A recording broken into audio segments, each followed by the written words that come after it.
What up, y'all? Make sure y'all hang around too, because we got another topic that we're gonna do right after this. But when it comes to this Geechi Gotti, y'all see the title. Is it really over for Geechi? So we're gonna pull up some like legality type of stuff, and it's gonna be a reaction from a clip that I saw from Head Ice. So I wanted to get a little bit more into the weeds of the details, things that we could figure out on our own instead of just throwing stuff out into the air. All right, let's get a little bit more logical and trying to figure out what Geechee might be facing and what he might be up against. After that, when it comes to this topic, I'm going to pull up some people that are covering Geechee Gotti's arrest that are outside of the battle rap culture, and I wanna see if they're on point about some things, if they're wrong, if we need to educate them a little bit more about our culture. We'll get to that. The topic that I'm gonna do after Geechee though, is gonna be I want to spin the block. I want to go back to the J Mills and Easy to Block topic that I did the other day. I think we had a good take on that, as far as like Easy's response to Jay Mills. But there's another video that I watched, gave me a little bit more backstory on Easy and Jay Mills, how it started and some of the possible hypocrisy in there. And I'll check that out. I said, oh, well, we got to bring that back to this to the stream. Let's throw another update out there. So y'all ready to work out? Let's get straight to it. Let's kick this off here with Head Ice's Hip Hop is Real interview. Before Gotti had a shicey on in a pull off when they pulled him over and was talking to him in the car. Yeah. And they had he had a shicey on, so I'm guessing a shicey, whatever. So four to the shicey and the crowbar, that's enough to scare Butler County white. That's what I see. You understand what I'm saying? Four to the crowbar is enough. We have never seen this ever in our life. This is a Republican state. It might be Commonwealth because every Republican state is Commonwealth or somewhere in lines. You know what I'm saying? So I hate to say this. This shit a horror movie. And when I say a horror movie, I mean like The Walking Dead. Because Gotti. I do agree when it comes to the crowbar thing. So I saw the additional footage that came out. It was longer footage, had more footage of Gotti's co-defendants, more footage of Gotti, more footage of the arrest. You hear one of the co-defendants getting walked to the police car after he gets handcuffed, and he's like, "Man, what y'all got? What's up? I was just sleeping in the back." And some people saw that. I was like, "Wait a minute, eyes on him." I'm not gonna over speculate right now. I'm gonna treat this with respect and try to be a little bit more serious here. But the crowbar thing. When's the last time I saw a crowbar like in a utility garage or something like that? I don't know. I don't know. I want to be respectful because we know Gotti. I know Gotti. We fuck with Gotti. That's what it is. When you know people, you give them more grace. We know that over here, right? We keep it honest about that.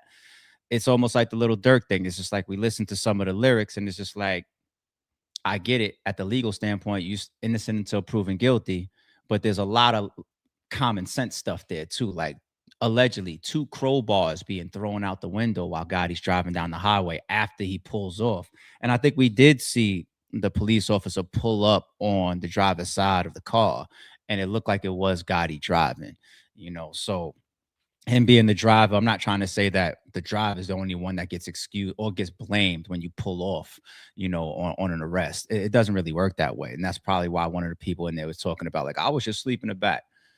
Yeah. I mean, video footage or something like that comes out, it can help you if in the car. We've seen a live like that as a guy and a girl and a child in the car. The guy pulls off, does the race on the cops. There's a kid in the car. The girl that's in the car, like the girlfriend of the BM, this guy's streaming live on fucking Facebook or some shit like that while he's running from the police, his little clout shit. All you hear the girl in the background saying is, stop, no, let me out. Stop, don't do this. Stop, let me out. Yeah, you play that in front of a jury. I'm pretty sure she's going to be in a much better spot. You know what I'm saying? But anyway, the crowbar thing, the shiesty thing, I mean, you get by with that. You get a decent lawyer. The shiesties are they've become pretty common attire at this point.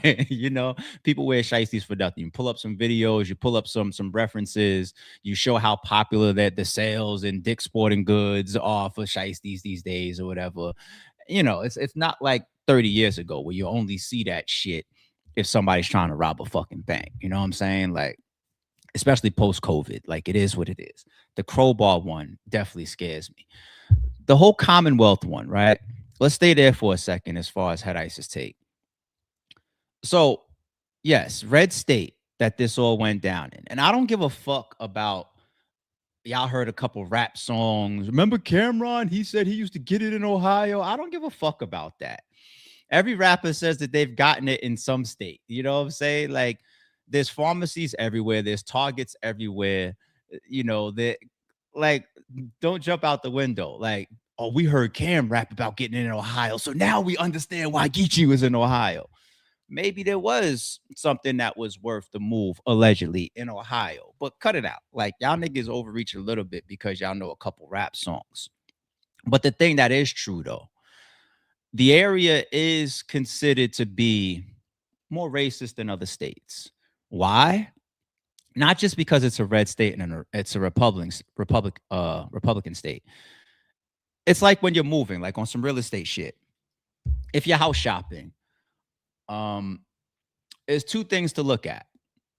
There's many things to look at, but here's two things if you're worried about, is this gonna, am I moving my black ass family like in Derry that just finished? Am I moving my black ass family to a potential racist city or racist state or racist zip code?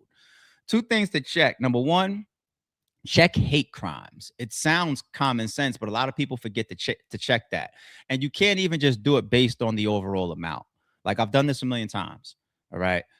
You can't just do it based on the overall amount because of the amount of population in a given state or city or zip code that you're targeting, right? For example, let's say, I'm just gonna make up numbers. I don't know the real population. Let's say New York has a population of 1 billion people. And you see for 2025, they had 100 hate crimes reported. Okay.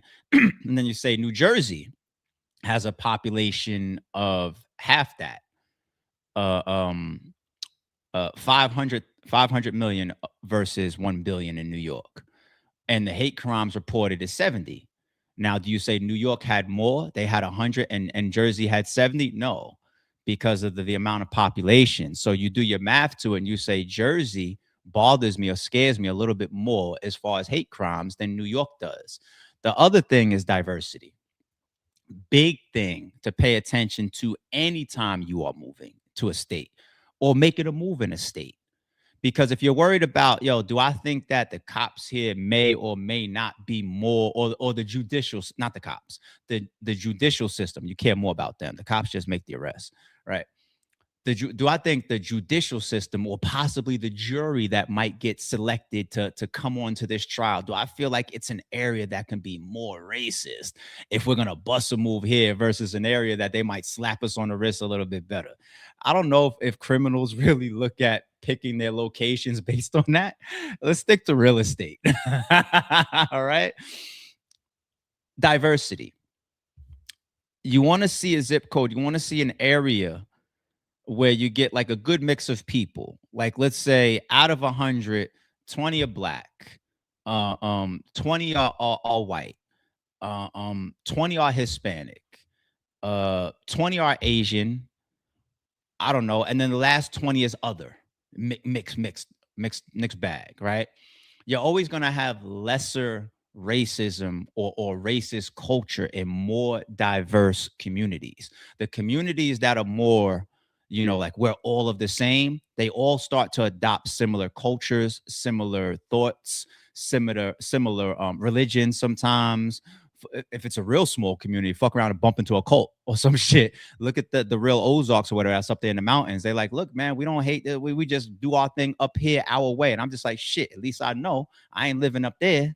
And they got their own little fucking community and their own ways, and they don't want brown people around. You know what I'm saying? You got 1 billion population and it's a mixed bag. Good luck. That's where you get the hidden racism. But I don't give a fuck about hidden racism because racism is everywhere. You can't avoid it. But if you got to tuck your tail or you got to wave your hand at me in the morning and say, hey, nice to meet you, Mr. A, then I'm totally fucking fine with that, because the arena of this shit, you live, that neighbor's black, that one's Hispanic, that one's Asian, that one's white, the white person, or I don't mean not talk white people. The Indian person over here happens to be racist. He ain't going to come out of his face. He ain't going to do nothing. He ain't going to do shit about it. Actually, he should move. It's real talk. All right. Now let's go back to the Geechi thing. It being a state that has a good amount of hate crimes. And if you look at the numbers to Ohio, the diversity is eh. So it is logical to fear a black man getting caught up from out of state on something like, I mean, it's not a violent crime. Not we haven't seen those charges. If it was a violent crime, it'd probably be even, I'd be even more scared as a black man from out of state. But in summary, there, I don't even see that coming for this particular case. We feel it because we know the world, we know America, right? And we're gonna say these four black young men on trial versus hopefully a real jury of their peers in this arena, but they're not facing like Gen 6. It's not a Gen 6 situation, or this isn't a hate crime. This isn't four young black men jumped on some white guy in a parking lot. This ain't that. This ain't the Rodney Hinton thing. This ain't that. This is going to stay with the particulars. Like, we don't have to overdo it with it's Ohio, it's Ohio, it's Ohio. The particulars are allegedly pharmacies, pills, drug possession, evading police. They're going to walk into that. And with a case like that, that's more black and white: possession, drugs, robbery, crowbars, fleeing. The black and white stuff, that's what the prosecutors tend to want to go after anyway. Muddying the water and try to say like, well, he only punched this guy because he was white and the other person was black. You got the waters all muddied now. And then when the defendant beats the case, they wonder how. You know what I'm saying? This ain't one of those type of cases. This is, you know what I mean? Like, so anyway, I want to continue to get these takes off, and then we're gonna get to the legalities in a second. But let's finish with this head ice piece. He is facing, and this just being real. He's facing the minimum, and this is minimum, dog, of 15 years. Maximum, it's nasty work. Yeah. Probably like 40 or 40. Yeah, so we're gonna get into that. Head ice, everybody knows how head ice talks and his linguistics and everything. I don't know where he got these numbers from. You know, this is, I think he threw it in the air. I think he understands that it is a severe situation. That's true. But even when he gets to the 40, he said probably. Like, he just pulled 40 out the air. And even 15. I have a dispute for that as well. As far as, you see the thumbnail, I think it says something like he has a small chance, right? And I'm gonna tell you what I think that could be in a second. But Ice, you're just throwing numbers out right here. Let's be real, man. And you have access to the same type of information that I do and anybody else does. It's called the internet. Peace. That make you sick even thinking about it, man. I mean, you got Cause you gotta think about that shit, dog. Ain't nobody gonna be battle rapping in the next. I mean, not in our era. I the way we do what we do. Yeah. I will. 15 years from now, this shit over with now. But it's you know what I'm saying? But it's just like, I do understand the point that he's making here, though. You know, like, and he's sticking with the 15 minimum. Okay, first, I'm gonna tell you once. We'll get there. Why you can't even just start at a number right now yet. Period. You can't just say 15. Yes, there are minimums and maximums for certain charges. Yes, but it's just way too early. You know. But anyway, what will battle rap be in 15 years? You don't even have to worry about what will battle rap be in 15 years. You have to also consider what will the individual be in 15 years. You know, just because Geechi Gotti or Sue Surf goes to jail as a battle rapper doesn't mean that they want to come out as a battle rapper. Doesn't mean that they want to come out as the same mentality. Doesn't mean that they still want to rap. Doesn't mean that they're not too old now for the scene. Battle rap could be booming in 15 years. I don't think it will, but I'm just saying. So it really is about the individual as well. But one thing that catches me when Head Eye says that, it goes back to my vid the other day when I was the Gotti video, actually, and that take is really going around. It seems like people really like that take. That take has like the most views that I've done in a single video in a minute. You know what I'm saying? It's like over 50 something thousand views already. That the Geechi breakdown. But going back to that, when I was talking about you know, how much money and whether we should have battle rap as our primary source of income, etc. Truth be told, is if Geechi comes out 5 years from now, right? It still isn't about battle rap being the option. All of us should be looking for other options to either constitute, replace, or to coincide with battle rap. I've been saying that for years. So it ain't about what battle rap's going to be when Geechi gets out. Before he even goes in, all of us should be thinking, because we know the nature of battle rap, the up and down nature of it. You know, you think Geechi is the only person allegedly that feels the need to bust a move, whether legally or illegally, financially, from battle rap? You think y'all think that? No. So a lot of people hurting behind the scenes right now from battle rap. It just isn't on the news. All right. So that 15 years, what it means for Geechi shouldn't necessarily be tied directly to if he's still going to be a battle rapper. I hope we have more options than that. I really do.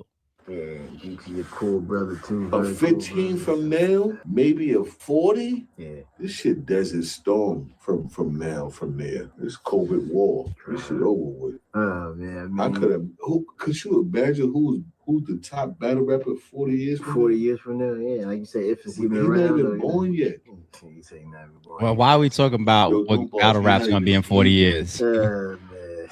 Who's gonna be that in 40 years from now? If you understand my point, people, like, then you understand why I say fuck battle rap like 40 years. Like, what are we talking about? Like, fuck battle rap. Like, what's up, my children? What's up with where's the economy gonna be in 40 years? I told my son, so my son, he's got online business, and he was selling something online Friday.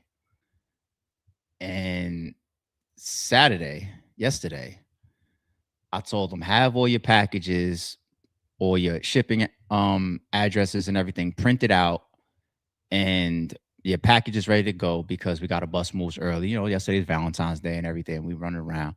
And so he messed that up. You know, he's a little running behind on that. But he was asking a question. He was like, do we need to drop these off? Especially because I purchased some of his stuff to support him. You know what I mean? Especially when it's slow, I get in there sometimes, right?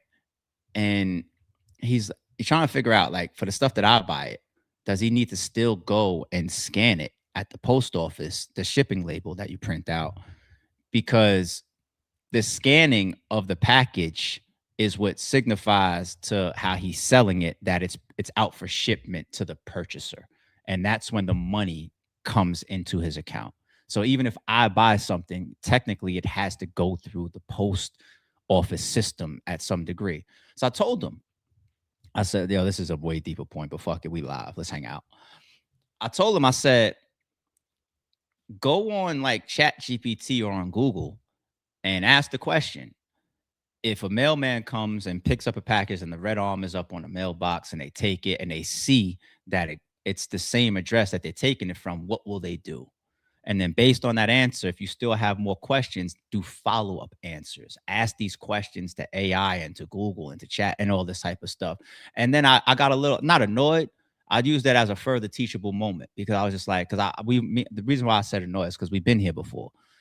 And I sat down for a second. I'm like, yo, dude, you are growing up in a different world than me. I'm an 80s baby, so I ain't coming with cell phones. My first stop was a beeper, like, ooh, pages and shit. But you grow up in a world where the job industry, the work industry will be it already is drastically different.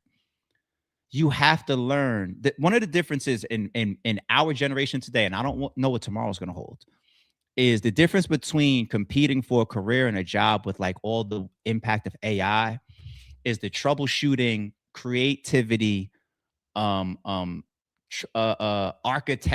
type of brain. Knowing the details to give to, if AI could just give you 1, 2, 3, 4, 5 and it's done, don't need you, you know? But if you need to say the flow charting of it, if then else this and etc., and you build that into whatever you're doing for a living, AI can't replace you in those type of areas, at least today. It can't, right? And that's what I'm telling them. I'm like, sometimes in certain scenarios, you're smarter than AI because AI needs the creative input to get to the answer. And I'm not just talking about one question, I'm talking about stringing things. When people are using Chat GPT and they need to string things together, they're in a position where they're probably needed. If you're in a position where you all you need to do is say, "Hey, Chat GPT, what time does it open? What time does it close?" You're not needed. You see what I'm saying? And I'm teaching him this shit. So anyway, I just came about while we're building here because I'm thinking about the future and I'm thinking about AI and I'm thinking about the entertainment industry. And was it Timbaland? Was it Timbaland or Swift? No, it was Timbaland, right? He put out a fucking AI, like a record deal for like an AI artist or some shit like that. Nobody knows what battle rap is going to be 15 years from now. All right. We already got people getting ghostwriters from humans. How many battle rappers are behind the scenes right now, Chat GPT and lyrics or punchlines or schemes? It's easy to do. I can do it right now. I can go type in, give me a verse that sounds, I could type into chat. I hope I'm not giving any battle rappers any fucking ideas here. But if you don't even know that AI is doing stuff like this, then you're way behind. Like you could just give Chat GPT, um, you can go on Verse Tracker or you can pull up a lyrics breakdown for Arsenal's first round versus QB Black Diamond, and you could copy and paste his round, his bars into Chat GPT, and you could say this round right here is bars from Arsenal battling QB Black Diamond on a battle rap platform. The reason why it hits and it's so good is because he's a male battling a female, and he had this part right here that led up to his Donald Trump heavy received bar or metaphor, because his opponent is gay as a female. And you could do that, and you could say, give me a similar round with different bars. Give me a lead-in moment and schemes that can match that or whatever if there were to be a rematch, and make it all unique. And then see what it spits out. And then you can come back and tailor it and say, change that last piece because that doesn't sound like, that sounds more like Arsenal. I need it to be a little bit different. Then it spits you out the verse again. Then you go back and say, that opening, I wanted to use my name. Give me some cool ways to open it using Arsenal and put it in a metaphor. And then it spits it out again. You keep working with it and customizing it. And even when you customize the reactions that you're getting from AI 50 fucking times, it just gets that much more fine-tuned and fine-tuned and fine-tuned because you've embedded your own thoughts into the outcome so much that it becomes that much harder to trace. And now you got your round, and instead of reading off your phone, you could just read right there off your tablet or your screen or whatever, memorize it, and then walk your ass on fucking stage.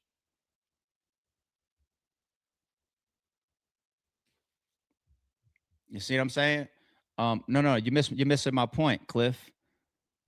You're altering and you're refining and you're tuning and you're adding and you're subtracting so much down the line. That's why I made the point. If you just ask one question to Chat GPT, you're out of here. What time does this close or open? You're not needed. But the creative architecting engineering type of brain that thinks like a flow chart or continues to add and creates the stringing of things, there's a lot of human thought being embedded, and you're reproducing and you're shuffling and you're recreating, and you get all the way to the end of the deck and it's so customized it looks like it's all you. That's the point, Cliff. You see what I'm saying? But anyway, like, anybody that's in battle rap right now thinking about the next 15 years as far as like, oh, I know what my resume is going to be 15 years from now, you're fucking crazy. You're crazy. We're not even producing enough stars at a fast enough rate where we're not running. Shout out to Cal. You know, I love that it's a rematch, but we're rematching battles. We've been talking about for like the last 5 years about rematch cards. That's what battle rap is. We have to rematch. We have to rematch.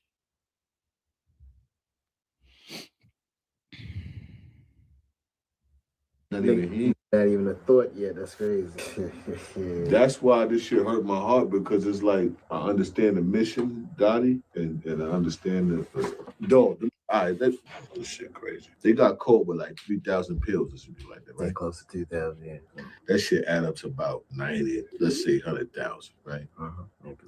It's 25,000 a piece. You know what I'm saying? Even if in a situation is a doja, and let's just say he get 15,000 out of the 25 each, so that's 10,000 just up grabs amongst three. So that's 5,555 mixed with the extra 5 that's broken down. That's what, like 1.2 each. So that's 3.6. We're gonna throw the rest to the blunts and weed. You know what I'm saying? That's about $28,000. Snap it. I feel like Gotti, if he get 28,000 in one battle, at least 3 battles to 4 battles, he'd have got that 28,000 easily. Yeah, but I mean, it goes back to what you said. Like you said, we don't know what people going through at the moment. The struggle, life is life. The split on how people feel towards Gotti's situation continues. We're about to get into the legalities, people. Let me just close out that piece. And it is true. A lot of the people that are saying things like, like Gotti has a lot of, or we assume, let me say that, we believe Gotti should have way more options than busting that type of move right there and putting you and your family at jeopardy and your freedom like that, because of his name, because of his fame, because of his talent. Because of his resources and all the people that he knows, right? So people believe that, and I do believe it too. To keep it 1,000, I do believe it too. If you put me right now where I am, and you just put me at 20% of where I am today, 10% of where I am today, right? That amount of money, I won't live the same. I won't have the same resources or luxuries and all that type of stuff. But I'll be outside. I'll be making it work. I have nice little. I said, but y'all jokingly many times. I said, if my money was like that, you walk into my shit, even if I lived in the P's, it looked just like Simmy's from Coming to America. You open that door, and maybe you can see the whole crib from standing right there. I got the jacuzzi, I got the neon lights, I got an 80-inch screen up on that's taking up this whole left side of the wall. You won't get to my shit even still. Jay, I see you. I'm coming in 1 second. It's still gonna be, you know what I mean? And then if you add the Geechi Gotti factor, and I hate that some of us out here coming off like we're judging when we don't know his off camera. We don't know it.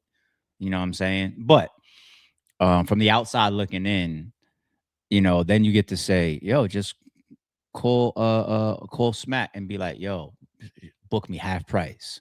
Call ARP and be like, yo, if you give me a deposit right now of a stack, I'll give you the battle that you want for half price that I would normally charge. You know what I'm saying?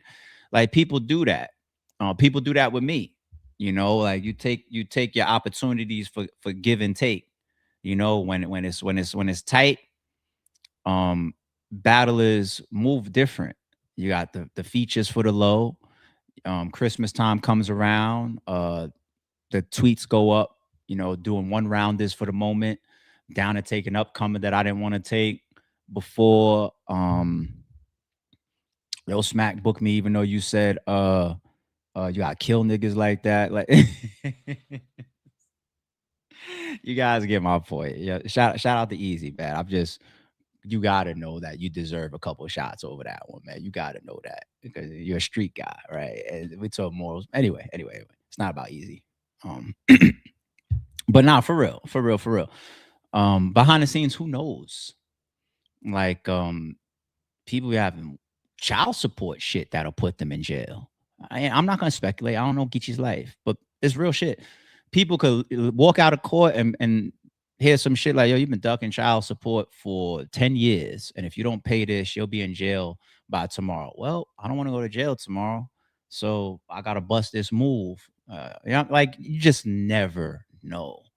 You know what I mean? So as far as like when we have narratives that go out, he's gonna do a minimum 20 years, 15 years, 30 years. He might even end up with 40, 50, 60. Let's look into some of it. All right.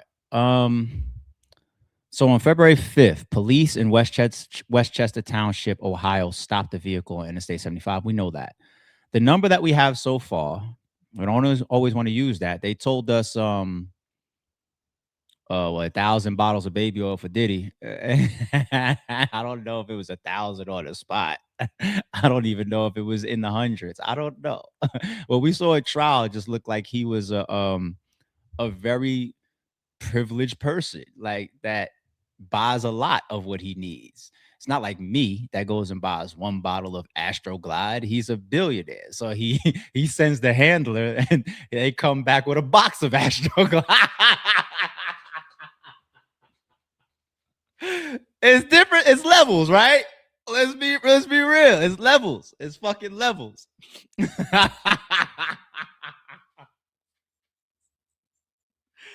Fucking Diddy, man.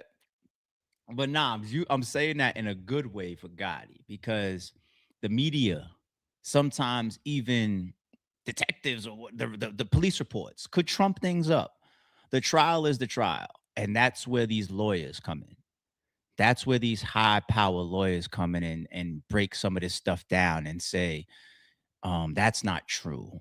You saw Diddy's lawyer come out and say he got folded by Costco, but he was just like, everybody's coming out of Costco with a lot of baby oil. And then Costco put out a public statement, said we don't even sell Johnson and Johnson baby oil, dickhead.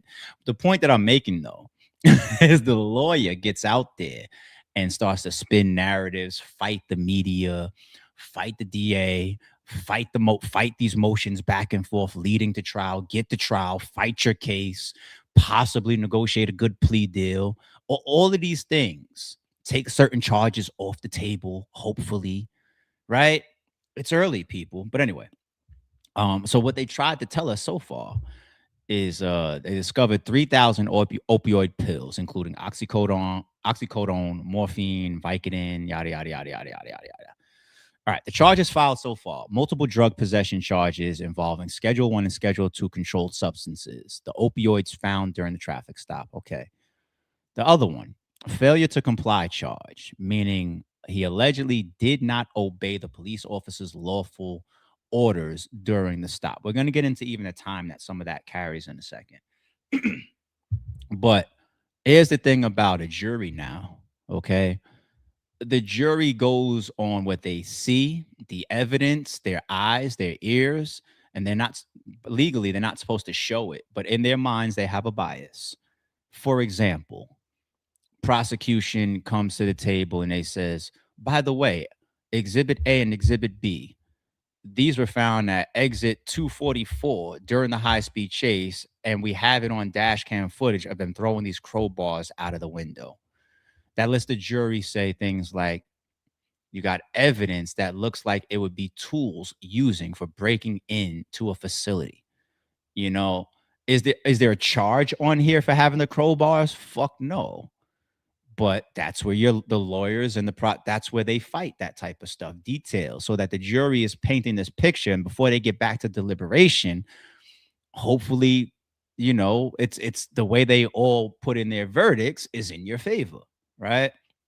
Current case status, proceeded to preliminary hearing. It's still very early, and judge found there was enough evidence to advance it to a grand jury consideration. All right. And even after that, like Dirk targeted his grand jury multiple times, especially when he was going after his superseding, not his additional, but his superseding indictment. All right. He tried to say that the grand jury was tainted. They wasn't supposed to proceed based on certain specs and things that he was showing from his side. You know, if you get to that point, I think that you're already fighting an uphill battle. You don't even want it to get out of grand jury, obviously. But you know, this was already set in that direction for a reason. It looks bad to us. We've already seen enough. Like there's the common sense factor. But the devil becomes in the detail when the lawyers start to pick stuff like this apart as far as the actual events. He is being held without bail in Butler County As of the most recent reports, no final trial date and plea has been announced. Now, I kept seeing that he did have a bail set. I saw hundreds of thousands. One point somebody said 900. Another person said 500 online. I don't know. I don't have that information in front of me whether he has a bail or he doesn't. I will say this: there are people involved right now in the culture that are helping to collect money for Geechi, and I think that's dope. You have to think in a situation like that, if he does have a bond, does the money that you collect, because it's not easy to collect big pools of money to support somebody more than once. It's not going to be, that's just the world. You have to think to yourself, the money that we collect, does it go to a lawyer? Does it go to a possible bond if he has one? If I'm sitting there, the feeling of losing your freedom, some of us felt that feeling before. If I'm sitting there, I want out yesterday. I want out. I can't sit here. And I get to get outside. I get to fight this case from outside.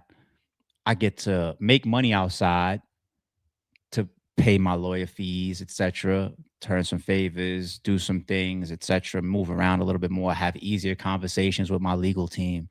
I want out. But, you also got to factor in how long. This is where some people might say, and it's like the sucking it up factor of like, I'm going for a speedy trial. Trial's right around the corner.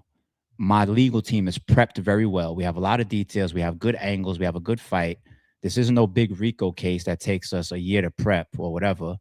And we're going to push forward. And all the money I collect is going to go to my legal fees. And I'm just going to sit down until trial. Everybody's different. All circumstances is different. There's pros and cons on each side, so you never know. Potential penalties, charges for possession of controlled substances and failure to comply with police orders, especially involving thousands of pills, can carry significant prison sentences under Ohio law if convicted.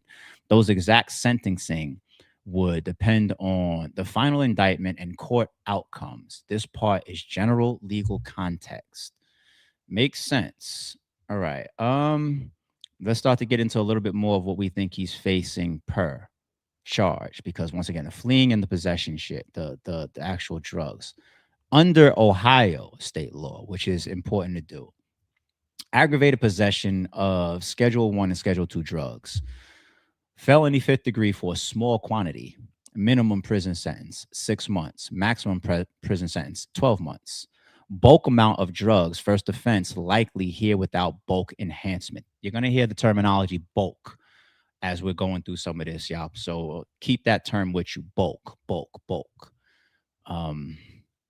Next one, felony in the 3rd degree, greater than or equal to a bulk of less than 5 times. And there's numbers that go to these. 9 months to 3 years. Increased penalty if amount crosses Ohio bulk threshold.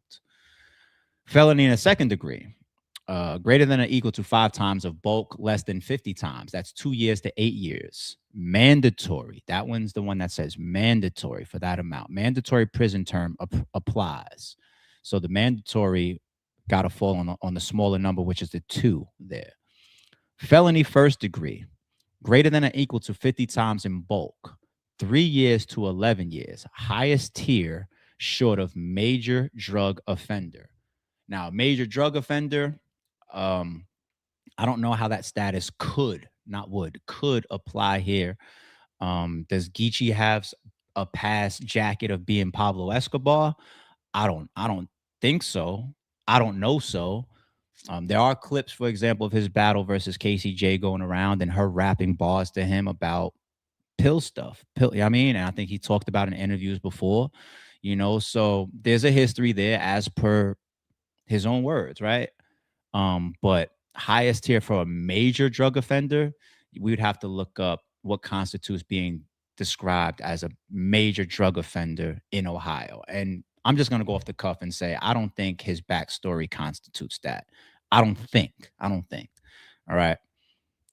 Failure to comply with order of police, misdemeanor. That's it. Misdemeanor for stopping and evading. 1st degree, 180 days. That's standard. Okay. Now, different tier of that. Willfully eluding police, felony of 4th degree, 6 months to 18 months.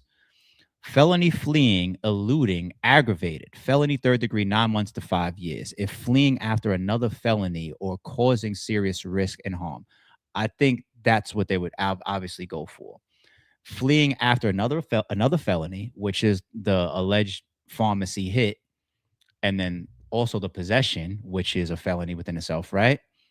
Because right now we don't see any charges for things like breaking and entering, damaging of property. These are the type of things that they throw in there to just add more weight on your shoulders for breaking into an establishment, i.e., a pharmacy, and these crowbars, right? So then you start throwing in shit like you're charged with breaking and entering, you're charged with illegal trespassing, you're charged with damage of property when you broke through the door, you're charged with this, you're charged. You see what I'm saying?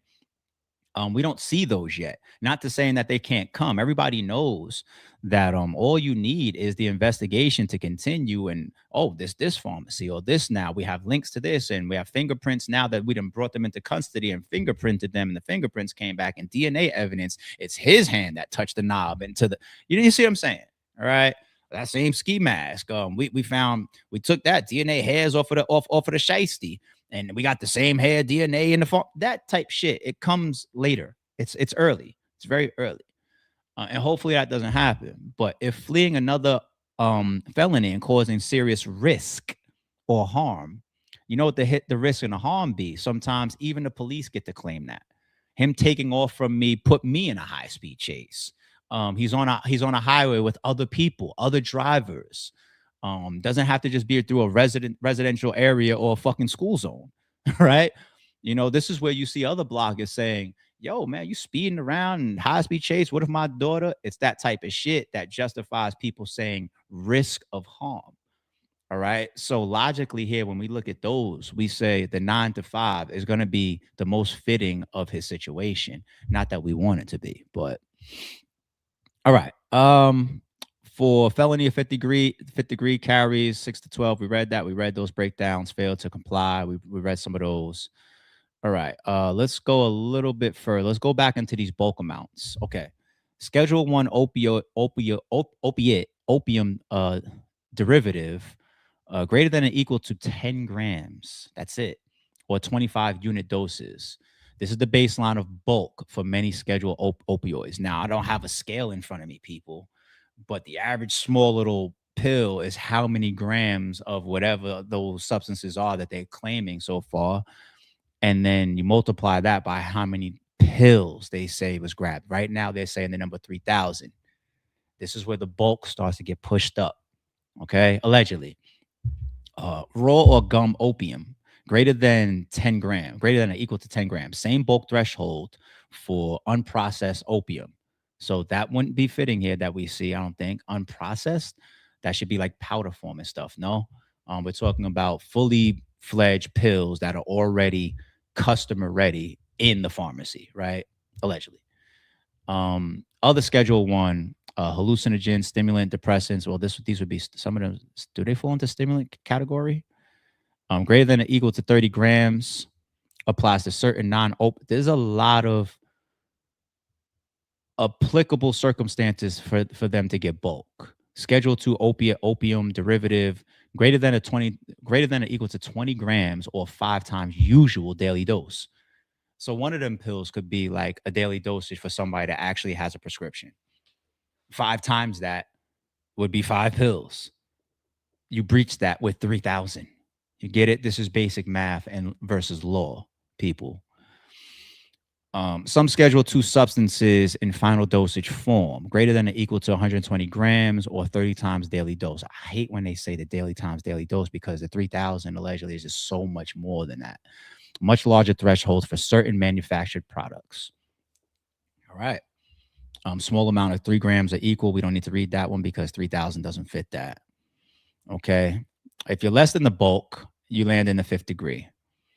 If you're greater than or equal to the bulk, but less than 5 times that daily, it's a 3rd degree. If you're greater than or equal than five times the bulk, but less than 50 times the bulk, you move into 2nd degree. If you are greater than or equal to 50 times the bulk, you move into first degree. And when they use that addendum of or daily dosage amount, it's just math, people. So it the category as per this so far is falling into first degree. It's just math. It's just math. And what they're telling us so far. Okay. So now the bulk amount is defined as 20 grams or 5 times the maximum daily dose. We know that. All right, let's get over here now. Statutory bulk amount significantly exceeds 3,000. So we have that breakdown. We know that. Multiple of bulk, 3,000 doses would be greater than or equal to 100 times bulk amount for many opioids. Potential major drug offender range. That's scary. I don't know if what that means is that if you're not already classified as a major drug offender, a charge like this, if convicted, then would then make you after this a major drug offender. 3,000 doses would be greater than or equal to 100 times bulk amount of many opioids. Potential major drug offender range. Fuck. Let me ask that real quick. Major drug offender. Let me ask that real quick. Damn. In Ohio, what is the sentencing range for opioids classified as first degree major drug offender and amounts? Does that sound right? Kind of sounds right. Kind of sounds right. First degree. All right. So the ranges here say minimums of 3 to 11. Okay. Now, that's where we start to say, and shout out to ICE, just talking. But a minimum of 3 is way. Nobody wants to spend a fucking weekend in there. But a minimum of 3 is way different than a minimum of 15.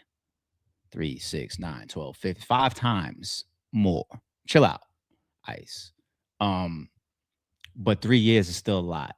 Okay. All right. I'm gonna stop there for a second and get to my next point. The thing now about let's say hypothetically 3 to 11, okay, that he possibly is facing, and we're talking about doing numbers and doing some state law and some of his criminal history that may constitute. There's still a lot of variables we don't even have in front of us. There's still an ongoing investigation. There's still possibly more. You just never know. But the point that I want to make there, like, let's say that was all crafted up by everything was done, locked and sealed, and this is what the DA was coming with today, and it's all this 3 to 11. When we talk about the other people in the car, right, and one of them already saying, I was just asleep, like, right? Here's how it goes with illegal shit in a car and you got multiple people. Let's say there's 4 of us in the car, like Geechi's scenario, right?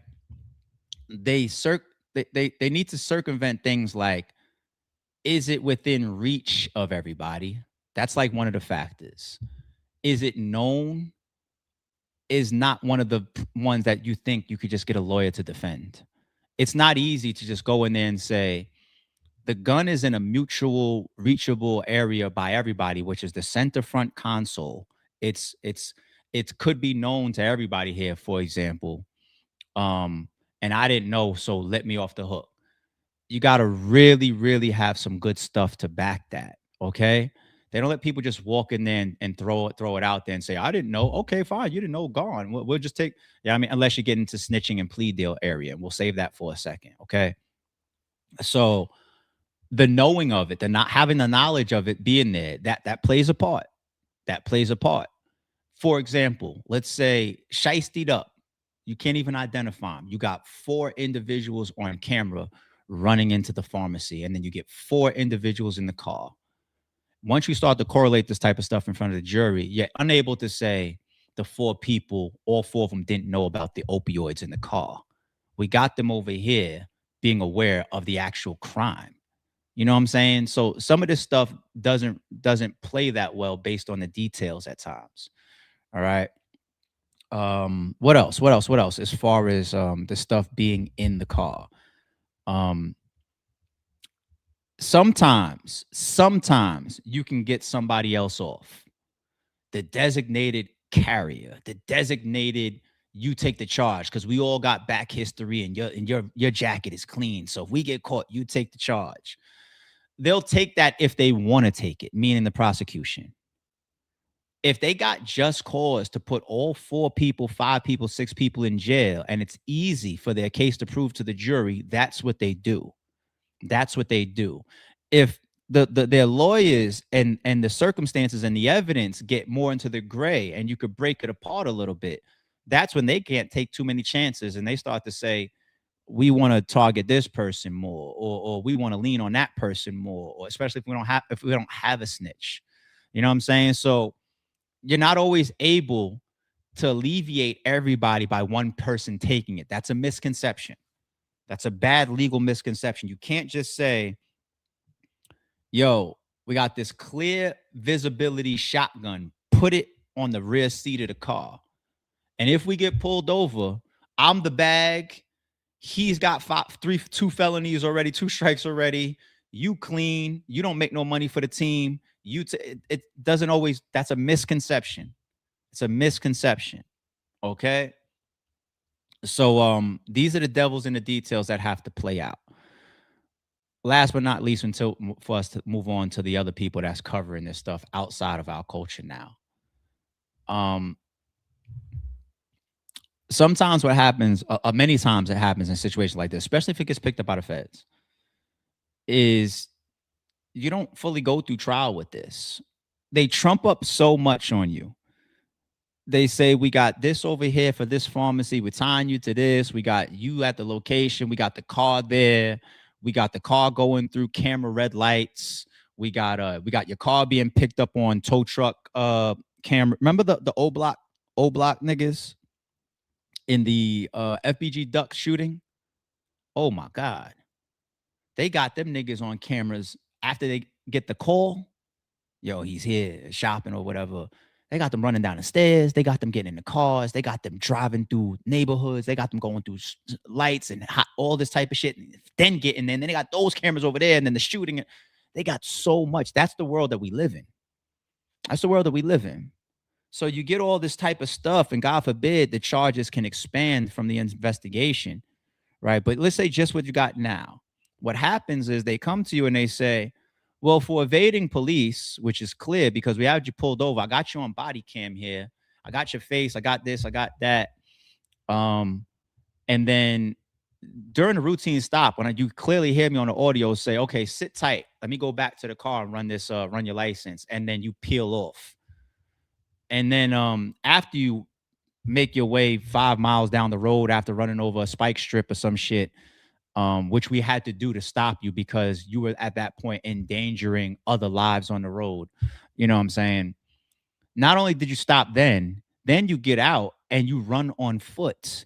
And we have on body camera of us chasing you down to the point where you had to fall. And that's what stopped the chase. And then we had to hold you at gunpoint and handcuff you and then put you in the car and all, right? That alone, good luck. We're going to hit you with that charge and it's going to stick and it's going to carry a mandatory 1 to 3, right? And all this other stuff, breaking and entering, trespassing, all this type of stuff. You know what we're going to do? Your opioid, 3,000 pills, whatever charge already carries 3 to 11. We will throw all that other stuff out. You won't have to go to trial and fight stuff that we damn near got you red-handed on, body cameras and this and footage and we'll throw all that away. You're not going to fight none of that. Instead, for this possession charge, we're going to give you 4 years. No trial. You sign here, and then we all go home. Or we all go away. We all go to the next step, I should say. And that happens so often because you sit there and you tell yourself, fuck. What's Geechi? They say like 37 or something like that. I don't know, 36, whatever. You say, fuck. I'm 35, 36 years old, 37 years old. If I go blow trial, especially with all these other shit, and you don't even know if they're presented to run concurrent or in parallel, certain charges, if you're convicted on them, right? Or if they can run consecutive. You don't know. All right, we'll figure. The lawyer hopefully is breaking some of this stuff down early for you of what you're facing as he gets more and more details on what's coming in and what's happening. Okay, and a lot of that type of stuff ends up on the docket.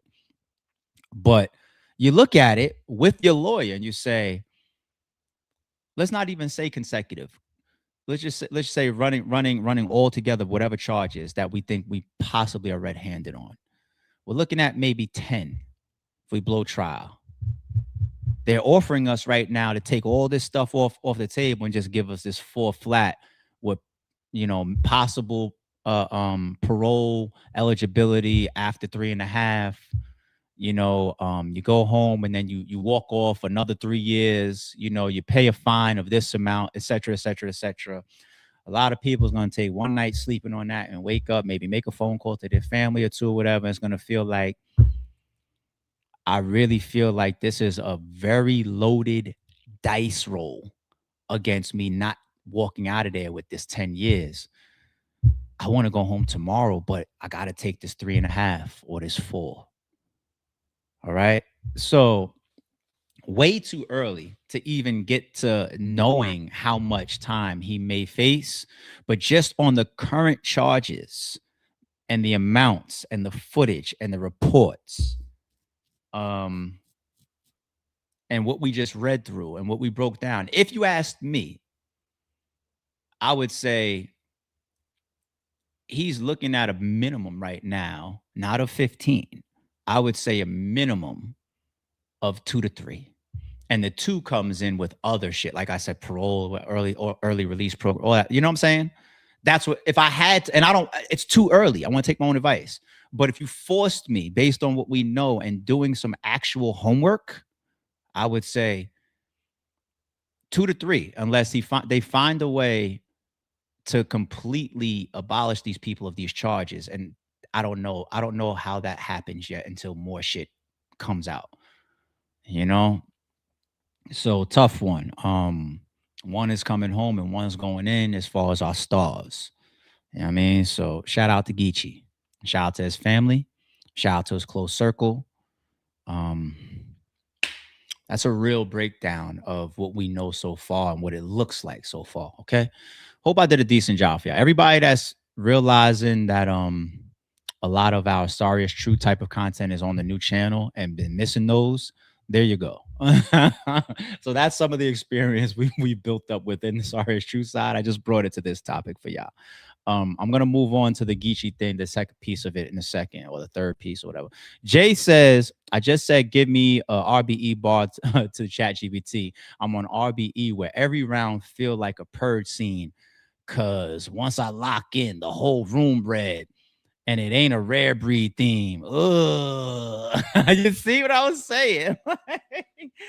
Tell me about what battle rap is going to be in 15 years. We can't tell you what the music industry is going to be in 50 years. How the fuck you going to tell me what a struggling industry is going to be in 15 years? Y'all niggas is sick. Shout out to Jay. That was a good pull up. Real quick, we're gonna continue, y'all. Shout out to Don Bean, peace, ARP and the Green Team. Gotta love the morning lives. Thank you, appreciate it. I've been doing a bunch of uploads. Sometimes when I'm time stricken and all that, but we owe the channel alive. So we here this morning. I'm here with y'all. Wavy, shout out to you. Remember 6 months. Dope. Good to see that. Shout out to the mods and ARP and the Green Gang. Appreciate y'all. Make sure y'all keep y'all your eyes open, members. The March card is right around the corner. I got one more matchup to lock in. One more spot. I got one more spot to lock in. I like what's already locked in. It's gonna be some fun matches on there. And then I'll start getting the information. I'll let him cut us up a trailer, and then we'll do like a live drop for y'all. Maybe end of this month, or I don't know. We'll see. But either way. Jay says, I wouldn't doubt that a BR a battle rapper that hasn't used AI. Of course. What the fuck are we talking about? A lot of shitting me. You know how many battle rappers probably use AI by now? Like, come on, man. Like, who we kidding? It's like interviewing somebody for a job and them acting like they don't. Everybody uses AI. Companies are to the point now where they support AI because if you don't, you're behind. You know, these companies are locked down. You can't use Chat GPT on my network. All right, I'll use it on my phone then and come right back to your job and give the answer. Like, you fucking idiots. But anyway, Jay says, oh yeah, this was the bars. Good. I don't want to try to pronounce that. I'm not sure, homie. Don't set me up. This is why building good relationships are important in life and business. Absolutely. We preach that a lot over here. Great, super. Thank you.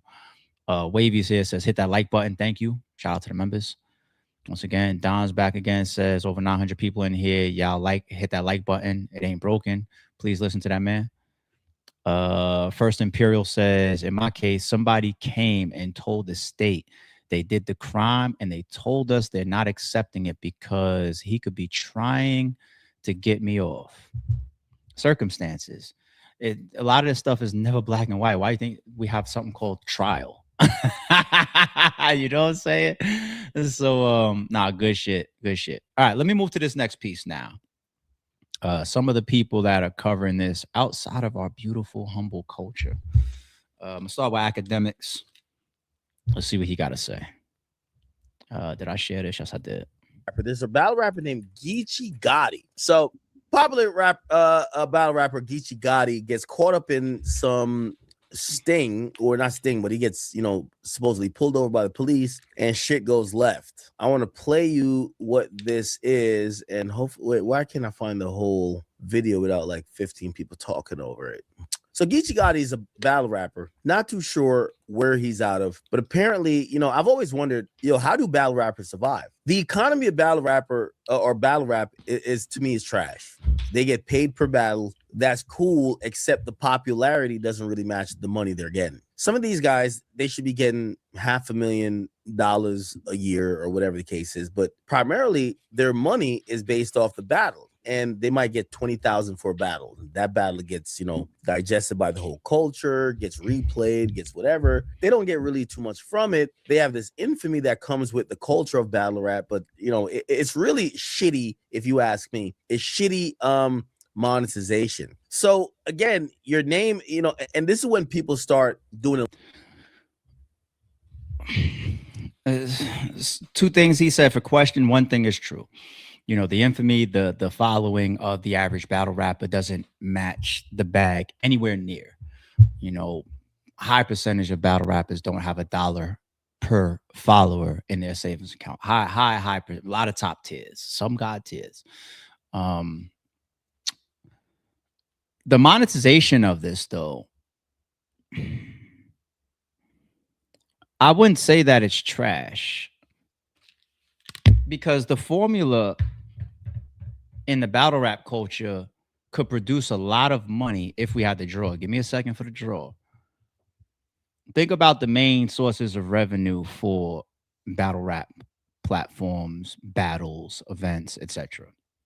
So merch has always been around. It's not the strongest arena. Hollow did merch. King of the Dot did merch. What other battle rappers did merch? Did I see Arsenal do merch before? I don't mean that you do clothes, which is something, a side venture, entrepreneurialism, like goods. I'm talking about in battle, mixed into the battle rap monetization, whether it's for the league or for the battle rapper. Merch isn't strong, but it's still an avenue. It's still there. All right. If you're able to brand something fire and get good promotion behind it and invest into it, the money has to be there. For example, when you see even some of the biggest companies come out with a product, whether clothes or liquor or whatever, you have a strong ambassador. Think about Geno Green. When they came out, the Triple G shit or whatever, right? They had people like Pat Poose, who was very hot on the scene, promoting it. Ciroc, it's not because Diddy it's like a damn near promotional deal is the big part of it. The James Bond commercials and all type of shit. Belvedere and all this. Rick Ross promoting it on his Instagram. Every post that he does.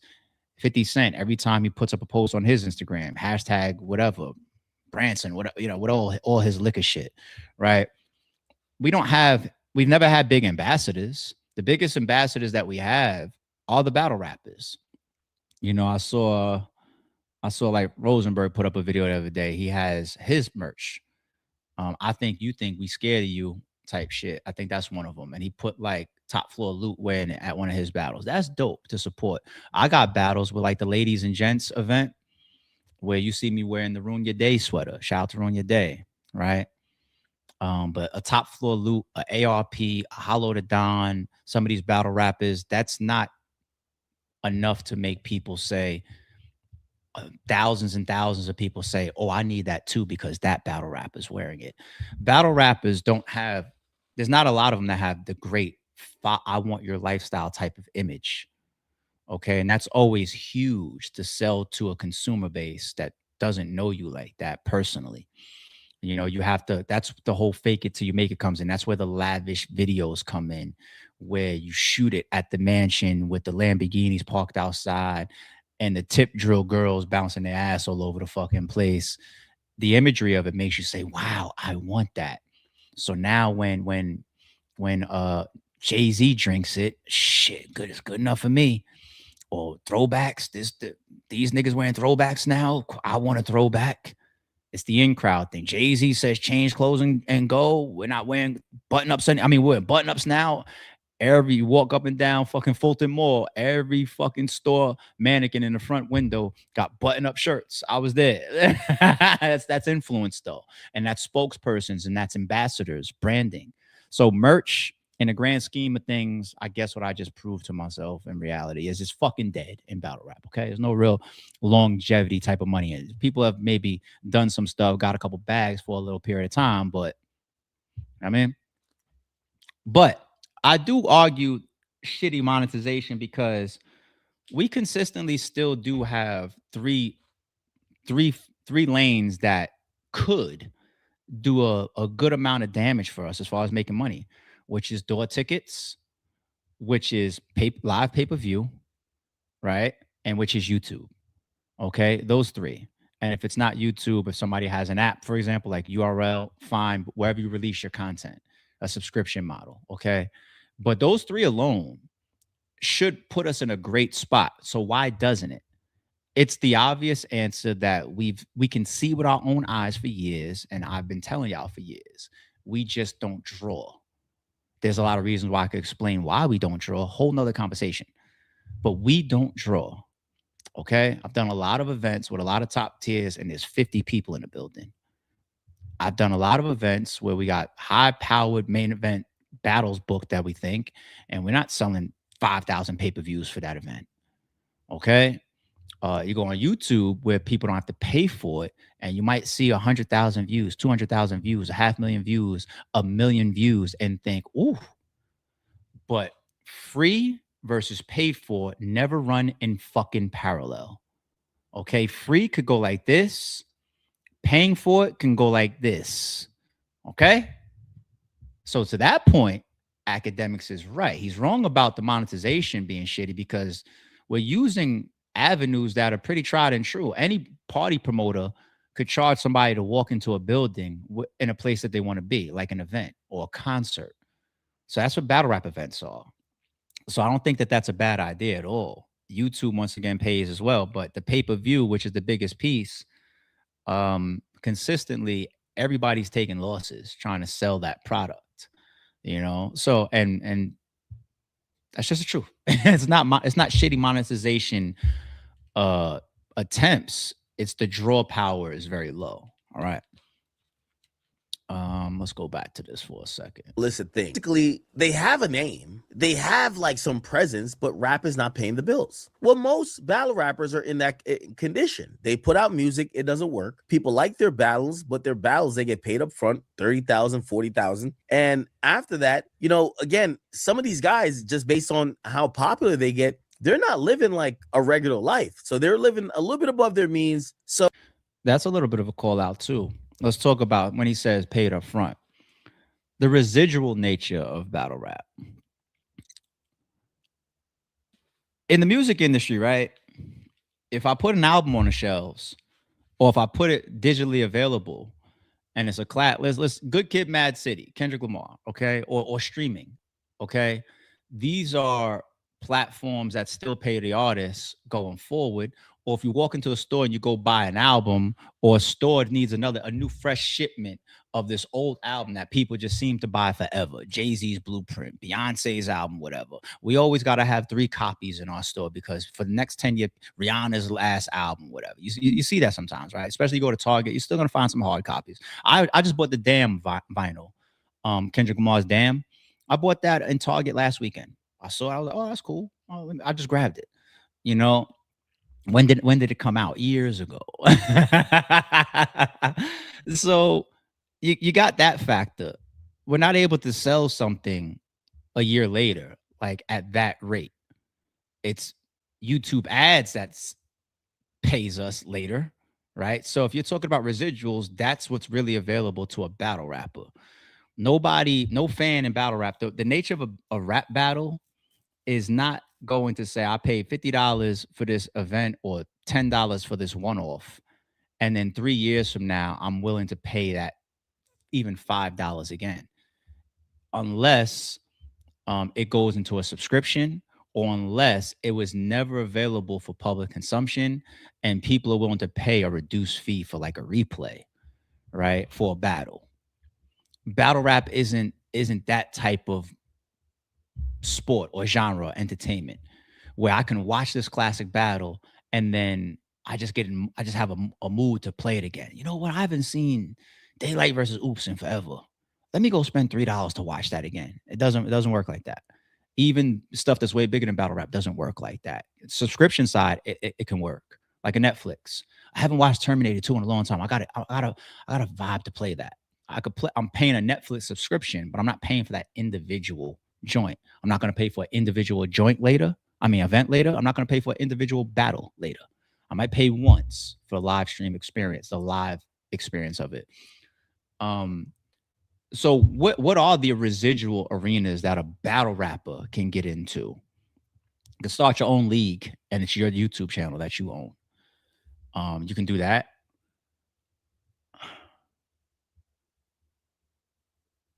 It gets gray after that, meaning that you would have to overhaul how the consumer interacts with battle rap to create substantial residuals that can pay battle rappers for works that they've done in the past for years to come. We don't even have that type of consumer basis. So academics, it makes sense business wise, but he doesn't know battle rap. So that's why I'm doing some of these reactions for y'all. So and some of your breakdown that I watched the other day, academic, seemed like you used some. I could hear some of your references in it, which is cool. I'll leave it there. They battle twice and get $60,000 a year. They need more money to keep that lifestyle up. Obviously, they could try to leverage themselves in other things. Let's do promo. Let's do that. Let's do this. But oftentimes, illicit activities is what is the thing that's going to make them the most amount of money. That's why we have this guy named Geechi Gotti. Apparently, he's a really good battle rapper. He got caught up recently in a drug bust where according to the cops, they're accusing guys of doing a pharmacy fraud. Now, Geechi Gotti is this guy right here. Let me try to give you the context to it, and hopefully I can find the body cam footage in full. Yeah, I mean, chat, I'm gonna be honest with you. Let's be honest. If we're in like this industry, let me tell you this. I think, I'm not trying to like snitch on people. I'm just saying, is there any battle rapper really getting a really amazing salary from battle rap that they don't have to do other things? I'm not saying sell it.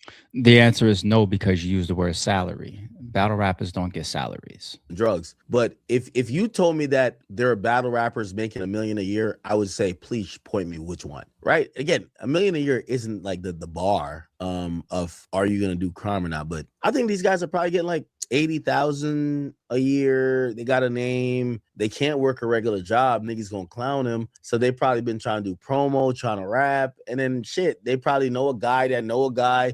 you know, shit. I think the problem with Geechi Gotti is that he got in a car with all the drugs. Like, why the fuck would you get in a car with all the drugs? You're supposed to like have your mans do it while you like either fund and finance it and get parts of it, right? But this guy is actually in the car with the people, and the cops pull him over, and he's over here running. So you know, it is what it is. I'm not gonna act like it's the biggest of deal or we've never seen that before. But yeah, all right, cool. Ichi. Yeah, I mean, saying you're supposed to be the one in a different car, whatever. What academics is doing there is he's taking the fact that this is news. Geechi Gotti has a name. He's the one that gets mentioned on TV, and he's assuming that Geechi Gotti then becomes the leader or the bag or the big powerful person in the middle of all of this. It's possible that Geechi, if this was all real and it's not alleged and he was guilty of all of this stuff allegedly, then who's to say that he's not a peer to the other three people? You know, like don't misconstrue the person that's on stage, the person that's on camera, the person that has 100,000 Instagram followers with the person that's also got to be the mastermind. Because once the cameras is off, all three people in the car could have more money than the driver. They could have less responsibilities than the driver. They could be in a better spot in life than the driver. Who knows that? Nobody knows that. Okay. But when you say things like $100,000 or $80,000 a year, you know, I could live off of that if I had to, right? All of us could. You know, when we saw 50 Cent son talking about this ain't enough money to live, we all killed him for that the amount that he was getting monthly. But it's you know what it is too. It's not just the amount; it's that people never learn how to not live in the red. And let's say you have 100,000 for the year guaranteed to you. You got somebody called Uncle Sam that's gonna want a big piece of that. You got your regular foundation. You got your bills. You got your food. You got your transportation. I mean, what am I doing breaking this type of shit down? We already know this. Now, once you take out taxes and just your core living, that 100 is down to what, 40 or I don't know, right? Throw your rent, your mortgage in there. What are you down to? 30? I don't know, something like that. Do you have kids? Do you owe money on something? Did you take a L? Did something go wrong? Do you need a new car? Did something break? Do you want to have some fun? Do you want to take a trip? Did you buy those expensive jeans and sneakers that particular month and then it caught up with you 4 months later? That 100 grand in certain scenarios is like this. You're in the red. You know, you gotta live. Here's I'm gonna move on. I'm not even gonna do the Hassan Campbell one. I'm gonna leave this shit the fuck alone. Here's the truth. That happens with a lot of people. Not all. I'm not saying battle rappers and I'm not saying Geechi. It just happens with a lot of people in the world, period. Period. To understand how to live in a above average lifestyle or even a rich or a luxurious lifestyle, to understand how to live like that, you need to be in the situation consistently or for a good period or stretch of time. And you learn and understand all the ropes and balancing and going through the ups, the downs of it. That's how you do it. The difference, though, is when you don't have a salary. You see, I call that out for academics. When you don't have a salary, when you don't have a set amount of money that you know you're going to make per year or that you could at least highly predict, and you live a lifestyle like, let's say, gigging. Okay, I'm gonna do this show over here and I'm gonna get 50,000. I'm gonna do this walked over here and I'm gonna get 10,000. I'm gonna do caffeine and I'm gonna get 30,000. I'm gonna book with a bigger lead that pays more, URL or RBE, and I'm gonna get 20,000 for this moment, right? These are moments. And then if you get that 20 in that moment and you jump into it and you spend 10 on whatever, right? You don't equate that for the rest of the year. And even if you then get to the year after and you have any differences in that, you know, $5,000, $10,000 deviation here and there, little small things down the road are impacted. Well, my mortgage was this, or my rent was this, or my car payment was that. This month I didn't make the 20 like I did last year in March. March was slow opposed to like last year, you know? So people live above average means and lifestyles, but when you do it at an inconsistent rate, you bump into a lot of walls. It's like, oh, that didn't work. That didn't happen. That call didn't come in. I took that loss. That went wrong. I'm arguing with this person, my baby mama or whatever. You know what I'm saying? Christmas came up. Valentine's Day came up. How many of y'all spent a lot of money yesterday? I did. Because yesterday was a family day. I used the kids was involved in everything. So, like, you know how much money yesterday cost me? And it's just Valentine's Day. It's like, what the fuck? Like, damn, it's not even a birthday or Christmas or some shit. I just got out of Christmas. If I told y'all how much Christmas cost me, now what happens if I want to try to do that again? Or I did all of that in Christmas, and then my whole financial position gets cut in half. Then all that money I spent in Christmas, I need a lot of that back, and it's gone. You see what I'm saying?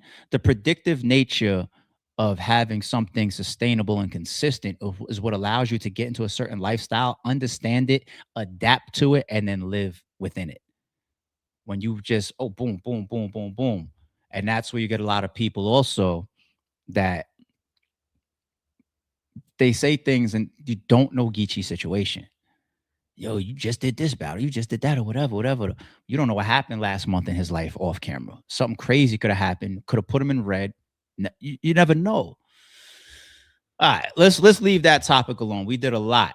We did an hour and 20 minutes there. Like I said, we owed ourselves a live. It's been a minute. We've been uploading lately. So, all right, let's move on to this next topic. Millz and Eazy the Block Captain. So I did, what was it, yesterday or the day before? We uploaded a nice take breaking down the responses back and forth between Millz and Eazy the Block Captain, right? And Eazy's one where he's sitting there with the Foot Locker shit on. he had an interesting take. And if you saw my response to it, I said, Millz, he might have got you in the spot there because of the nature of battle rap and what's prioritized and what's primary, which is acapella back and forth on the stage, right? But there's more details in that now. That's, you know, how this started, who needs the bag, and all that. That makes me think a little bit more about it, I admit. Let's start here even with Millz' response, which was hilarious. These two guys are capable of giving us a lot of entertainment because they both have very unique personalities. You know what I'm saying? So, but this is a Millz response. So, yo, look at this dickhead ass nigga right here. Look at this nigga, bro. Yeah, me. So I got this nigga so out of character. This nigga came with a fucking Foot Locker uniform on, yo. Yo, Millz is a jerk. He really is. So I really didn't look at this nigga, yo. And this is one of my events. Them on the right together. This is a straight to it event. Okay. Look at this thing. I promise you, I'm gonna get to your decor. I hate Millz for saying that. And this is not a shot at Eazy. I swear to God, it ain't. It was somebody I'm not even gonna say the name. It was somebody I was talking to off camera on the phone, and they were just like, it was like weeks ago. They was like, yo, you see that shit, Eazy? Talking about, oh yeah, I'm gonna have the security guard stuff, and I'm the bag now, and I'm the bag. I got the money. It's gonna happen. And I was just like, my response on the phone, I'm telling y'all now, it's not a shot, Eazy. I swear to God, it's not a shot. I'm not even trying to be disrespectful or nothing. But I said to the person, I was just like, a lot of people talk that money shit and they're far from it. I was like, I'm so real estate, living certain type of understanding certain things. Small details and backgrounds key me. It doesn't mean that I'm right, but they key me. Like, and his live has always showed me stuff like the blinds and the drapes, respectfully. You know, I know what type of properties don't even have that, where you start getting into things like plantation shutter blinds and whatnot, and some properties that don't even have blinds or curtains. Like, everything is exposed. Like, when I started moving into communities like that, I was tripped out. I'm from where I'm from. Like, you mean people could drive by and look into the front display of your crib or through the front door, but the house is situated like a maze? And it's like, no, that becomes the visual of the exterior, and it's a different type of real estate, different type of community, different type of price tag, you know? So, but then I told the person on the phone, I was just like, I don't know who does desk lamps anymore. The only standing light I've seen in 10 years is like what I'm using now, like my light for my podcast. Like, and this is no disrespect to anybody that got you know, like a vase or a desk light. You know, like that's just like old. You know, like my parents did that. Like you go to fucking Staple or not whatever, Home Depot, whatever. You buy a little desk light and you put it and you run the cable to the, you know, you get to a certain level, everything is embedded in the ceilings and custom lighting and everything. I was just like, why does he have a desk light? A little lamp sitting there, like a lamp. Like who uses lamps? He's gonna fucking get mad at me for this. I know. We gotta be able to take. I could take some of your jokes. Like if you look at my background, Eazy, he says something like, "Let me try to find something." I'm being so non-confrontational with Eazy. I swear to God. And he says, "Yo, what? Don't call me a dickhead. I ain't call you a dickhead." He says, what lame ass background got a Street Fighter character?" Yeah, I can laugh. I can laugh with you. You know what I'm saying? I'm trying to say, like, y'all, I'll take the jokes too. That TV's broken. That's why it's never on. I'll laugh. I'll laugh with you. I don't know. Whatever. Like, I'm cool. You know what I'm saying? Like, we gotta be able to have a little laugh here and there. Like, what world do we live in if I can't be like, damn, so why you using a desk lamp? You know what I'm saying? I've had people in the chat say, yo, it's fake fire behind you. You know, look, wait. You know what I'm saying? They be like, it's fake fire. And I'm like, all right, cool. It's all good. Like, let's laugh about shit, whatever. It's all good, man. I'm wearing a Champions hoodie. Champions is cheap and cordy and old school. And who wears Champion hoodies? Cool. Let's laugh. Fuck, have a good joke. It's all good. It's all good. It's all good, man. Come on, man. Come on. Like, let's not be sensitive. But Jay Millz talking about the decor. That's the reason why that shit stood out to me. I'm being dead serious. I swear to God. I ain't gonna do it tonight. Crazy. I don't think I ain't gonna do it tonight. And you better not be alone tomorrow for Valentine's Day, nigga. I promise you, if you alone tomorrow for Valentine's Day, that means none of this shit was worth it. Keep that silly ass Foot Locker uniform on, because I promise you, you're going to want to call some technical fouls on me if you alone tomorrow for Valentine's Day. Because that's going to mean you got your ass whooped to end up alone. Yo, look at this dickhead ass nigga right here. Yo, if they don't do any back and forths, them two blogging will still provide us a lot of entertainment. It will. But all right, let me stop having the fun piece of that for a second. So I saw this blog from Chris. I didn't know all the backstory of how Eazy and J Millz started. And hey, Eazy, I'm not sure if everything Chris is saying is true here, right? Just that disclaimer. But his breakdown in some of his recent blog, and y'all go check it out because I'm only gonna play like a couple, like maybe 2 minutes or whatever. It's like a 30-minute video. He's got a lot of details in it. So y'all go over to his channel and check it out. You know what I mean? But I was catching up on some of these details. I was like, really? If you go back to when he was dissing Jack Boy and Verb, Eazy was recapping them battles. I mean, he was recapping those diss tracks. And even though he gave J Millz credit, because obviously J Millz is winning the diss tracks, he beat Jack Boy and he was up on Verb. Verb hadn't even rapped.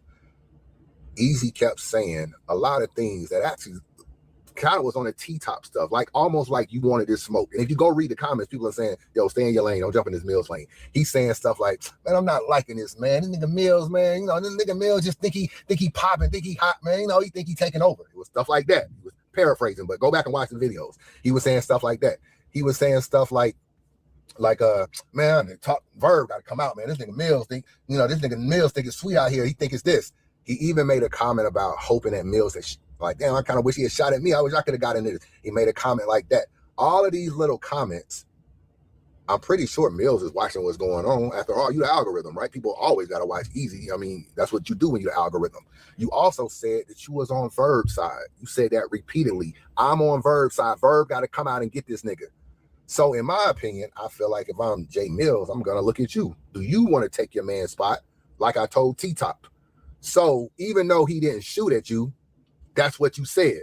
Then you had Cola on, and what did y'all say? Man, this Millz shit is down there about over with. You know what I'm saying? This Millz shit is over. Matter of fact, that's what it looked like. Matter of fact, hold on. If anybody didn't know, let's start from the beginning. So me and Cola, we doing our thing. You know, Cola, boom, boom, bang. And so I say, he said, yo, it's getting quiet for Millz. And let's keep it a bean. It's getting quiet for Millz. Let's keep it a bean. Let's stop there. It's getting quiet for Millz. What the hell is it for you, Eazy? If it's quiet for Millz, what is it for you? You battle Twerk. Nobody talked about it anymore. It dropped on YouTube. People don't even know it dropped on YouTube. It didn't even get no motion. You won that battle. You never battled Cassidy. You lost your channel for a while. If it's quiet for Millz, what is it for you? You don't have anything more going on than Millz. So for somebody that takes criticism as hate, I mean, Murder Mook said he thought Cassidy won the first round versus you, and you said Mook was hating. I mean, God forbid someone has an opinion of you losing a round or a battle, and all of a sudden they're a hater. So if you say it's quiet for Millz, are you hating, or are you just keeping it $1? You know, that keeping it $1 shit, you can't be the only nigga that claim that they keeping it $1. Why Mook, when he say that he got Cassidy winning a battle, why Mook can't be keeping it $1? It's his opinion. So if I'm Millz, I'm gonna be thinking about you going for Verb, you saying I think I'm the ish and I think stuff sweet out here. You also said every time Millz says that any battle rapper can get it, all this kind of stuff, you know, you said, I feel like he's talking to all of us. I feel like he's talking to all the battle rappers, and I don't like it. I don't like that he's doing this and this and this. That's what he said. And to prove you said you felt it was disrespectful that he was talking like that. That's what you said. Hold on. Let's prove that point. Battles hit. Okay. Look at this live right here. Hold on.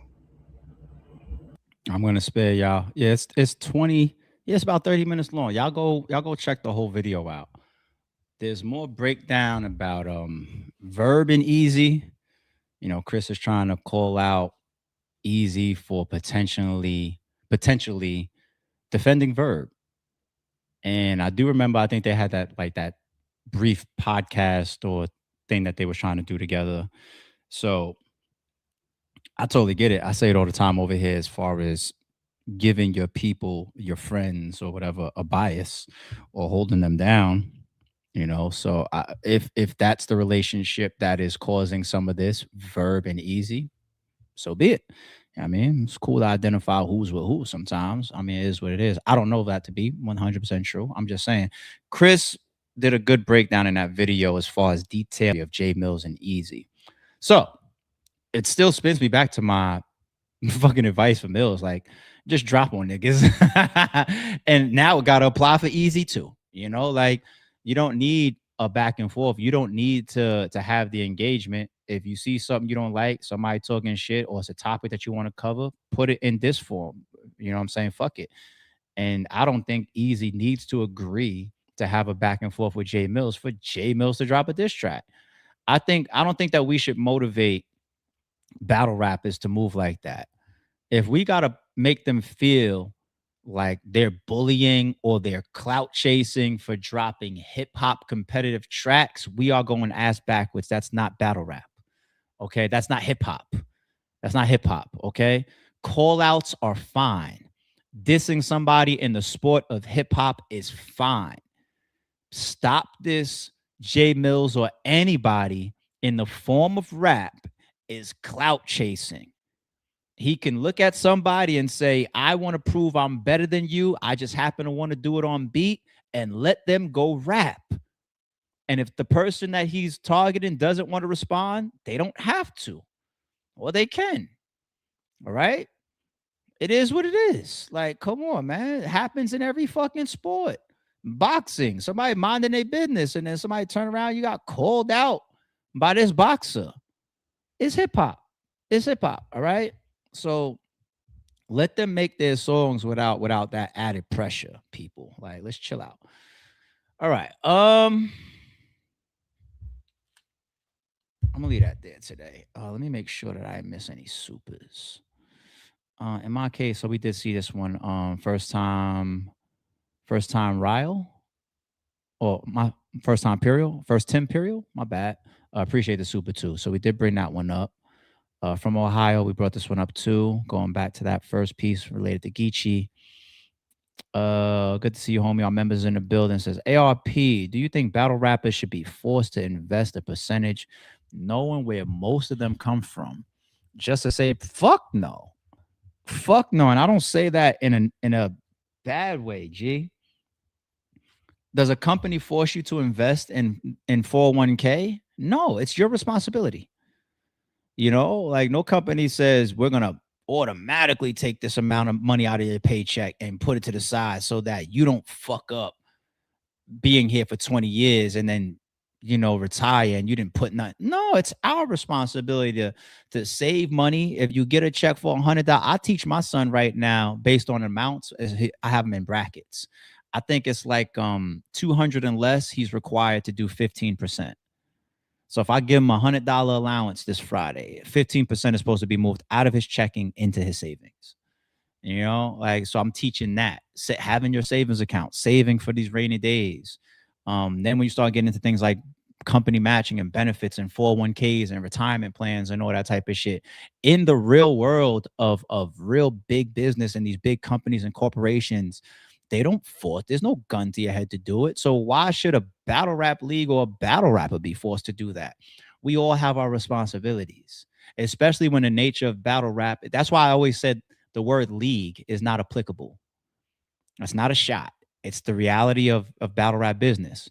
Kevin Durant can't start playing on the fucking Milwaukee Bucks tomorrow. He has a long running contract and he has agreed upon salary that he expects every, I don't know if they get paid in the NBA weekly, bi-weekly, monthly, quarterly, whatever. They know exactly what's happening. They can get their mortgages. They can plan 1 year, 2 year, 3 years ahead. They have insurance. They have benefits. They have all these things that designate you to the IRS and to the fucking corporation as an employee. Battle rappers are contractors. And I don't give a fuck if you get a multi-deal.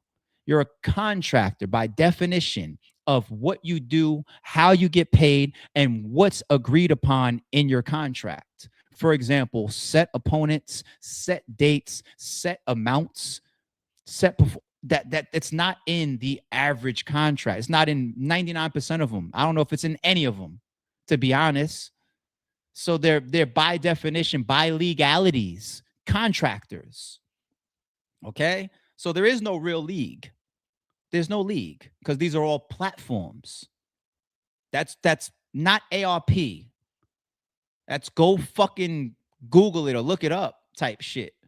You know what I'm saying? So go ask a lawyer. Go anyway. So anyway, the point that I'm making is up there in that type of business with employees, where I can know what my salary is, my pay dates are, I can predict I'm getting paid on the first of the month and I'm going to pay my mortgage the same day or whatever, right? They don't force you to put money aside. So I don't fuck with this bullshit business arena of battle rap. Force people to put money away. It comes down to the individual. It comes down to your own responsibility. Jay says, blow your whistle too. Yo, y'all leave Eazy. Don't start dissing them because then this becomes this is an ARP diss video. Like, yo, chill. Jay said, blow your whistle. You see, Eazy. And I'm not even saying you can't have no fun. Like on Halloween, I don't know. Maybe I'll try to do something fun. You know, I'm old as shit, but I still have a sense of humor. Like, I do better than a referee outfit. I beat him in that category, but I don't want to overdo it because then if I ever try to have some fun on fucking camera, I'm going to be a hypocrite for it. So I got to chill. Y'all can have y'all fun in the chat, but I got to chill. Okay. I don't want to be a hypocrite down the road. Stop, Jay. Like everyone that she's passive illegal formation. But yeah, this is too much. All right. I'm out of that. All right, that was the last super. Fun stream. Hour 40. Did we make up for doing a bunch of uploads recently? Did we have some good breakdowns for is that the biggest breakdown for Eazy right now online? Do we have the top 2 biggest and best breakdowns for Geechi Gotti situation online right now? And I don't just mean in battle rap. I mean on YouTube. We might have the top 2 from this morning and the last one upload. I'm not talking about view count. I don't know everybody's views that's covering Geechi. I'm just talking about substance and detail and homework and research and logic and We might. Thank you. Appreciate that, homie. Appreciate that. There's too much dissing of Eazy in the chat. I'm not bringing those comments up here. I'm about to leave, man, before y'all get me dissed for no reason. All right, y'all keep an eye on the second channel today. I'm gonna get this Tory Lanez and Vlad TV shit up there that I woke up to. Nasty work. All right, enjoy the rest of y'all Sunday. We'll catch up in a second. I got y'all. Don't confuse silence with work ethic. I'm a boss, making decisions my first fetish. The verse cherished is perfect, that's a reverse blemish. I dropped it, connected the block, learn Tetris. This is the Sorry Street Podcast. Welcome to the house of. And shout out to the members.